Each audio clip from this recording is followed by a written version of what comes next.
পাহাড় থেকে নেমে আসা ঝর্ণার হিমশীতল জলের পরশে নিজেকে সিক্ত করছি সিলেটের ভোলাগঞ্জ সাদা পাথরের রাজ্যে। আমি একজন ভ্রমণ পিপাসু, দেশের প্রত্যন্ত অঞ্চলে যাই, ঘুরি, মজা করি, খুব আনন্দ করি। তার কারণ হলো শুধু আপনাদেরকে দেখানোর জন্য। ইতিহাস, ঐতিহ্য, এইসব সুন্দর দৃশ্যপট আগামী প্রজন্মের মাঝে উজ্জীবিত করার লক্ষ্যেই আমি এভাবে ঘুরি ফিরি, মজা করি, আনন্দ করি। সিলেটের ভোলাগঞ্জ সাদা পাথরের রাজ্যে হিমশীতল জলের পরশে নিজেকে সিক্ত করার প্রত্যয়ে আপনাদের সবাইকে জানাই অনেক অনেক শুভেচ্ছা। আপনারা দেখছেন ঐতিহ্য টেলিভিশন। আজ ঘুরতে ঘুরতে চলে আসলাম সেই সিলেটের ভোলাগঞ্জ সাদা পাথরের রাজ্যে। ভারতের শিলং, বাংলাদেশের সিলেট। আমি একজন ভ্রমণ পিপাসু, তাই দেশের বিভিন্ন জায়গায় যাই, ঘুরি, সেই সব দৃশ্যপট আপনাদেরকে দেখানোর চেষ্টা করি। তার এই ধারাবাহিকতায় আজ চলে আসলাম সেই সিলেট ভোলাগঞ্জ সাদা পাথরের রাজ্যে। ঘুরবো আজ সারাদিন, বেড়াবো এই বিশাল ভারত বাংলাদেশ সীমানায় ভোলাগঞ্জ সাদা পাথরের রাজ্যে। আজ অনেক দর্শনার্থী এসেছে, এখন টিকিট সংগ্রহ করব। তো প্রতিটা নৌকায় সর্বোচ্চ 8 জন করে যাওয়া যায়। আমরা আছি 4 জন। তো 2 জন ভদ্রলোক আজ আমাদের সাথে এক হলেন। ভাইয়ের নামটা কি? আমার নাম হচ্ছে রাঙ্গা। রাঙ্গা, কোন জায়গা থেকে আসছেন? চট্টগ্রাম থেকে। চট্টগ্রাম, আমি ফেনী। ঠিক আছে, আর আপনি? আমিও চট্টগ্রাম থেকে। ও, চট্টগ্রাম থেকে। এই 2 জন। আপনার নাম কি? আরফান আর রাঙ্গা। যাও, আমরা রাঙ্গা ভাইয়ের সাথে আছে রাঙ্গিয়ে তুলবো এই ভোলাগঞ্জ সাদা পাথর। বরাবরের মতো আমাদের সাথে আছে ঢালি ভাই, কেননা ঢালি ভাইকে নিয়ে আমরা বিভিন্ন জায়গায় ঘুরি। মুরব্বী মানুষ, একজন বিশিষ্ট লেখক, সাহিত্যিক, কবি, প্রাবন্ধিক, কণ্ঠশিল্পী, অভিনেতা। আমরা ঢালি ভাইকে নিয়েই সবসময় যাই। তো আজকে ভোলাগঞ্জ সাদা পাথরে আমাদের সাথে যুক্ত হলো চট্টগ্রামের 2 ভাই। আমরা এখন যাচ্ছি, আমাদের মাঝি সাহেব আমাদেরকে নিয়ে যাচ্ছে। এভাবেই এখানে রিজার্ভ সিস্টেমে নৌকায় যেতে হয়। এখন আমরা নৌকায় উঠবো, এই যে সিরিয়ালে নৌকাগুলো। চলে যাচ্ছি আমরা সেই ভোলাগঞ্জ সাদা পাথরের রাজ্যে। চলছে তো নৌকা, চলছে, যাচ্ছে, আমরাও যাচ্ছি। 8 জন করে যাওয়া যায়। এই যে দেখছেন বিশাল জল ধই ধই করছে। চলে যাচ্ছি ভোলাগঞ্জ সাদা পাথরের রাজ্যে। আমি আপনাদেরকে যদি দেখাতে চাই, এই যে দেখুন, চারিদিক ঘুরে দেখাচ্ছি আপনাদেরকে। এই যে যাচ্ছে তো যাচ্ছে নৌকা এগিয়ে, দেখা দিয়ে ভারত থেকে নেমে আসে পাহাড়ের নির্যাস জল বাংলাদেশে, যার কোনো পাসপোর্ট ভিসা লাগে না। আমরা চলে যাব একেবারে সীমানায় সাদা পাথরের সাথে আলিঙ্গন করার উদ্দেশ্যে। জনম গেল ঘাটে ঘাটে, আমার জনম গেল ঘাটে ঘাটে, ভাঙ্গা তরি লইয়া রে আমার, ভাঙ্গা তরি লইয়া। আর কত কালে বাসব আমি দুঃখের সারি গাইয়া। জনম গেল ঘাটে ঘাটে, আমার জনম গেল ঘাটে ঘাটে, ভাঙ্গা তরি লইয়া রে আমার, ভাঙ্গা তরি লইয়া রে রে। কেমনে পারি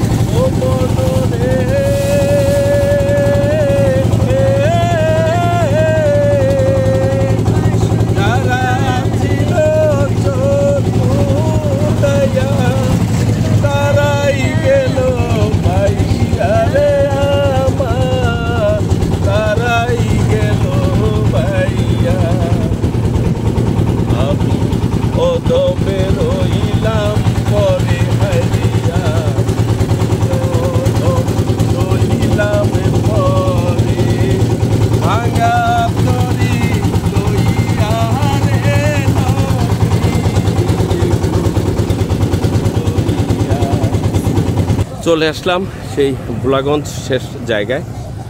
এখানে নৌকা থেমে আমরা এখন সাদা পাথরের উদ্দেশ্যেই চলে যাব।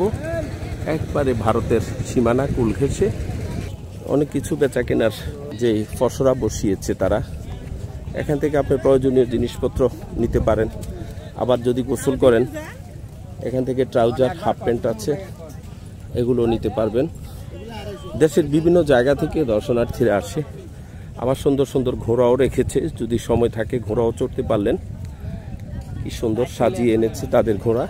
আর ডাবের তো বিশাল ব্যাপার, এখানে ডাব পাওয়া যায়, বেশি দাম না, কম দামে। তো আমরা যাচ্ছি, বেশি দেরি করব না, 1 ঘন্টার মতো থাকবো ওখানে। 2-3 ঘন্টা থাকলেও আপনার দৃশ্যপট উপভোগ করে শেষ করতে পারবেন না। চারিদিকে কিন্তু ভারত, একদিকেই বাংলাদেশ। আমাদের সাথে এক ভাই এখন পরিচয় হলো। ভাইয়ের নামটা কি? আমার নাম সুভাষ চন্দ্র সরকার। জি, কোথেকে আমি আসছি কালিয়াকোর। আচ্ছা। কালিয়াকোর থেকে teacher Ghulam Nabi model pilot উচ্চ বিদ্যালয়। আচ্ছা আচ্ছা। এবার এখানে এর আগে আসছি জায়গাটা। এর আগে উনি আসছিলেন, উনি একজন শিক্ষক, শিক্ষাই জাতির মেরুদণ্ড। তো আসলে একটা কথা বলতে হয় শিক্ষক নিয়ে, গোটা পৃথিবীতে যদি আপনি কোনো পদে থাকেন তাহলে অবসর হলেই শেষ। কিন্তু একটা কথা আছে যে president is A only country of president. একজন রাষ্ট্রপতি শুধু এক দেশের জন্য, কিন্তু teacher is a world of teacher. একজন শিক্ষক কিন্তু গোটা বিশ্বের জন্যই শিক্ষক। তো আমরা ভাই কালিয়াকোট থেকে এসেছেন। আজকে আমাদের দলে আছে আরও অন্য জায়গা থেকে, চট্টগ্রাম থেকেও এসেছে। তো আমরা এগিয়ে যাচ্ছি। আমি আগেই কিন্তু গামছা গায়ে দিয়েই ওখানে গোসল করব, অর্থাৎ ভারত থেকে নেমে আসা ঝর্ণার হিমশীতল জলের পরশে নিজেকে সিক্ত করার লক্ষ্যেই আজ এসেছি সিলেটের সবচেয়ে চমৎকার একটি দৃশ্যপট, ভোলাগঞ্জ সাদা পাথরের রাজ্যে। আমি এখন আপনাদেরকে দেখানোর চেষ্টা করছি। এই যে দেখছেন কি সুন্দর হিমশীতল জল সোজা নেমে আসছে ভারতের সেই পাহাড়ের নির্যাস। আর এখানে যে পাথরগুলো, এগুলো সাদা পাথর, সব সাদা। এই জন্যই বলা হয় যে সাদা পাথরের রাজ্য। জলের স্রোতেই ছোট ছোট পাথর নেমে আসছে, বড় পাথরও আস্তে আস্তে নামছে। তো এই ভোলাগঞ্জ সাদা পাথরের জন্য বিখ্যাত বিদায় এখানে প্রতিদিন হাজার হাজার দর্শনার্থী আসে। সাদা পাথরের সাথে তাদেরকে জড়িয়ে নেয়, এমনটাই আমরা দেখতে পাচ্ছি। এখানে আসলে যদি আপনি এই সাদা পাথরের সাথে মিলে হিমশীতল জলের পরশে নিজেকে সিক্ত না করেন, তাহলে তো এই সাদা পাথরের রাজ্যে আসাটাই বৃথা। সবসময় আমরা ঘুরতে গেলে একজন মুরব্বী রাখি, কেননা উনি একজন সাধক, আধ্যাত্মিক গানের সবচেয়ে প্রিয় একজন ব্যক্তি, কণ্ঠশিল্পী, সাহিত্যিক, লেখক, প্রাবন্ধিক, অভিনেতা। ঢালি মোহাম্মদ দেলোয়ার ভাই, তিনিও একজন ভ্রমণ পিপাসু, দেশের প্রত্যন্ত অঞ্চলে যায় এবং বিদেশেও ঘুরে। আজ তিনি ভ্রমণের অংশ হিসাবে এসেছেন সিলেটের ভোলাগঞ্জ সাদা পাথর খ্যাত এই বিশাল দৃষ্টিনন্দন সেই দৃশ্যপট। ভারতের পাহাড় থেকে নেমে আসা নির্যাসে আমরা এখন ঝর্ণার হিমশীতল জলের পরশে নিজেদেরকে সিক্ত করব। এই জন্যই আমরা আজ এসেছি এখানে। যে কথা বলছিলাম, এই যে দেখুন, কি চমৎকার। আমার ক্যামেরা অনেকটা একেবারে এই স্রোতের মধ্যে তুলে আপনাদেরকে দেখানোর চেষ্টা করছি। কি পরিষ্কার ফটিকের মতো জল, এত সুন্দর চমৎকার দৃশ্য। অনেক দর্শনার্থী আজ এসেছে এখানে, মজা করছে, খুব আনন্দ করছে। এখানে না আসলে আপনি বুঝতেই পারবেন না। এই যে দেখুন ভারত, সেখান থেকে এই ঝর্ণার নির্যাস নেমে এই সাদা পাথর খ্যাত এইসব বিশাল বিস্তীর্ণ এলাকা প্লাবিত হয়, দেখতে খুব চমৎকার লাগে। এক কথায় পাহাড়ের কান্না সৃষ্টি হয়েছে ঝর্ণা, পাহাড়ের কান্না সৃষ্টি হয়েছে ঝর্ণা। সেই ঝর্ণার হিমশীতল জলের পরশ আমরা উপভোগ করছি। এখানে যদি আপনি অনেকক্ষণ অপেক্ষা করেন, দেখেন, তাহলে বুঝতে পারবেন এই যে ভারত থেকে নেমে আসা হিমশীতল জলের পরশ সাদা পাথরের উপর দিয়ে আলিঙ্গন করে যাচ্ছে। কি মজা, কি আনন্দ, কি তৃপ্ত, কত সুন্দর লাগে। আজ আমি এসে এখানে গোসল করলাম, সেই হিমশীতল জলের পরশে নিজেকে সিক্ত করলাম।